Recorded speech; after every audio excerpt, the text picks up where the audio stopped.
quick chat with Ken number 2. As you may recall, I sent out a newsletter in June in relation to serious concerns about planning interpretations, particularly on the Mornington Peninsula, in relation to minor buildings and works. So if you haven't read that newsletter, in summary, the exemptions under Clause 62 of the planning scheme, being your verandas, carports, decks, swimming pools, and your exemptions under the general provisions of some of the design development overlays for your building heights, for additions and what have you,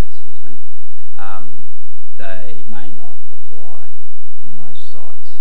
It took me till last Friday to convene a meeting with Council's Manager of Planning, the Team Leader of Planning Enforcement, and the Team Leader of Planning Development, I believe is the title. With me was Danny from Nepean Building Permits and Jackie Prosser from Foresight Planning.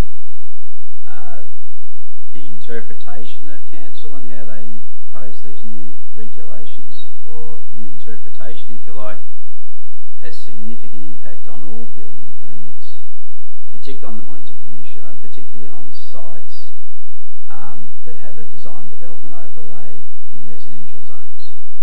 So new houses, pretty clear cut when a planning permit's required or not, but when it comes to additions and small additions, not so clear, and hence the purpose of the meeting. Unfortunately, I haven't got any good news for you.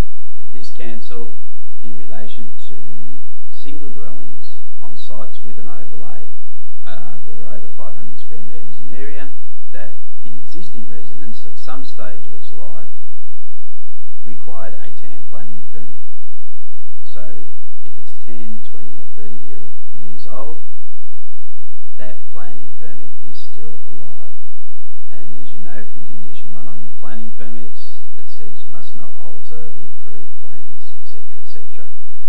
So with that in mind, the view is that that then triggers what they call a secondary consent. This secondary consent requirement for varying the endorsed plans of yesteryear overrides the exemptions we've come to know on the Mornington Peninsula, being Clause 62 and the exemptions under the general provisions for additions. The big question obviously is, how do we know, how do we address this so that we're not caught out when you apply for a building permit? And this applies to anyone. Doesn't matter which building surveyor you use, no building surveyor is going to issue a building permit without crystal clear direction on whether planning consent, whether it be a permit or an amendment to an old permit, is not required. So the ball is in your court. Before you go to applying for a building permit, whether you're the designer or the owner or the builder, you need to trundle down to the council and ask the question. Obviously, if you need a planning permit, you can lodge it then and there and get it up and running. If they say no consent is required, then you need to get that in writing, and then we can tick that box and move on with the building regulations. And as you know, there's plenty of those we have to worry about now. At the end of the day, we can't afford to have a project stop midway during construction, which is the potential should a building permit be issued and planning consent be required. A lot of angst, a lot of stress, and from the owner's perspective, we're there to protect the owner, and all these boxes have to be ticked. The list is getting longer, I know, from energy to structurals to soil reports.